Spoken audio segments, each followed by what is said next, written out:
All right, welcome back everybody. My name is Pratesh here with Kaizen Crypto, bringing you guys another video.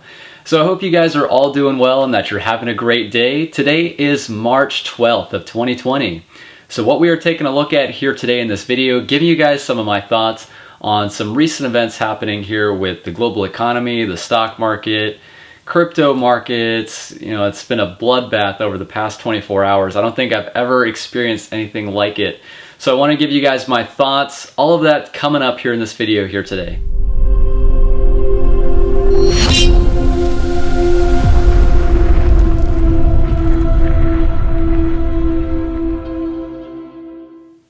Alright guys, thank you so much for joining me here today. If you guys do find some value from this video, go ahead and smash that like button for me. If you're new to the channel and if you enjoy content like this, be sure to hit that subscribe button.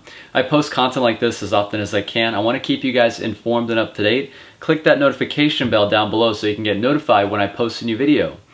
So what I wanted to share with you guys are some of my thoughts that we've been seeing with cryptocurrency.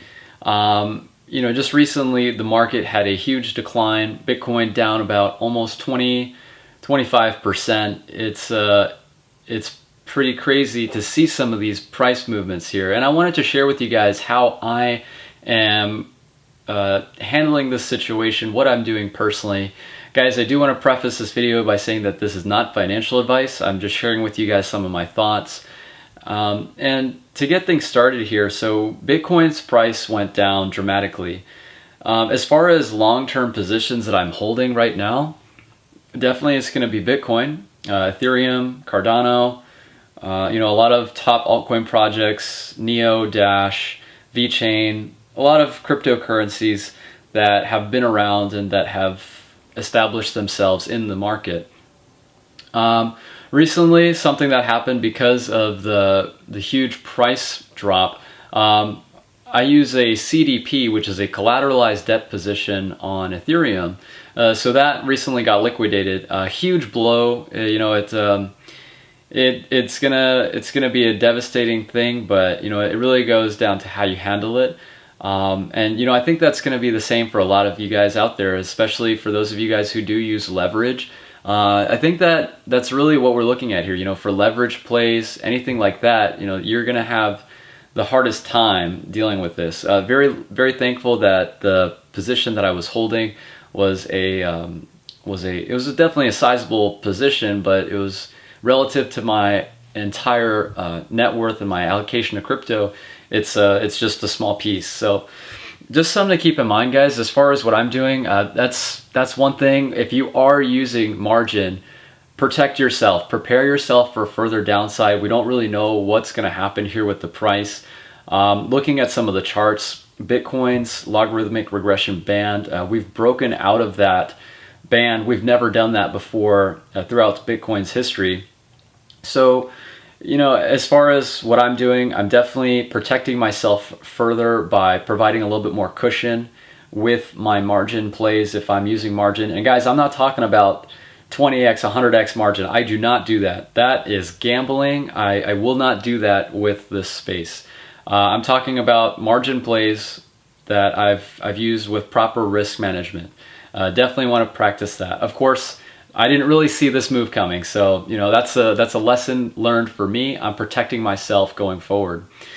Another thing I wanted to share with you guys as far as what I'm doing with long positions, I'm not selling any long positions. For those of you hodlers out there, if you're holding Bitcoin for the next 2-3 years, don't be fearful for the price going down this low. If anything, keep in mind that the halving is going to be within a couple of months. If we see that miners start capitulating because they're not able to remain profitable, if the price remains this low, then prepare for further downside.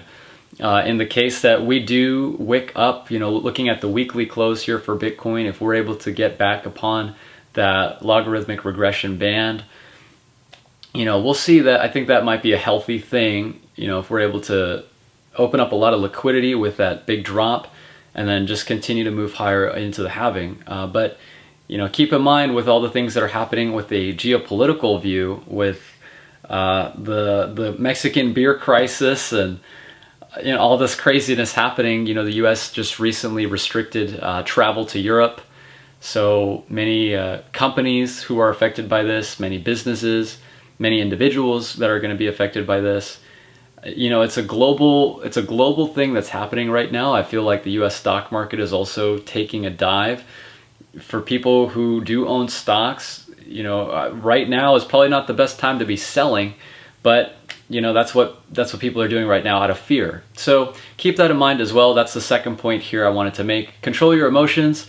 Don't let fear get the best of you. If you are holding for the long term, keep that perspective in mind. Don't sell based on fear or even whatever you see on the internet. Just make sure you do your own research and you make sure that you do what's best for you. And then last point I wanted to leave you guys with here today. It's kind of like a ramble video. I feel like I wanted to share with you guys my thoughts. I feel like it's an important thing. We haven't really seen anything like this before, so I wanted to put this out there. And last little bit that I wanted to share with you guys is have a plan B. Literally, I mean, like we see Bitcoin's plan B, right? Like we know that. We're in this space, Bitcoin is plan B. But I mean, like on a serious note, literally have a plan B.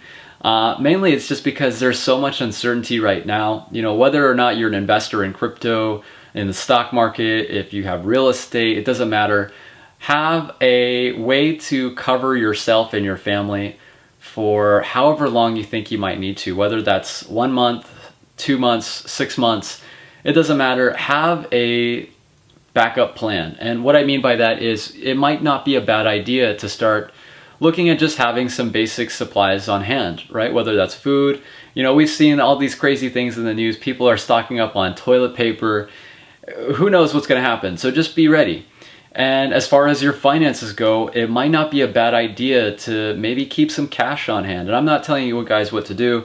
I'm not even saying that, you know, I'm practicing all of these things personally, but I'm considering them. You know, I'm looking at all these different avenues to maybe cover myself, right? So I would love to know what you guys think as far as your feedback. I know you guys are pretty awesome as far as commenting. Thank you so much for all the comments, all the suggestions. But yeah, you know, paying off your debts, keeping an emergency fund, just having a contingency plan, right? That's what I'm trying to say. So those are just some of my points here going forward. I'm going to be keeping you guys updated and informed with everything related to the news that's going on. A bit of a ramble here in this video, so I do hope you guys enjoyed hanging out with me today. If you do enjoy this content, smash that like button on your way out, and if you guys are new, click that subscribe button for me. Alright everyone, I will catch you guys in the next video. Take care.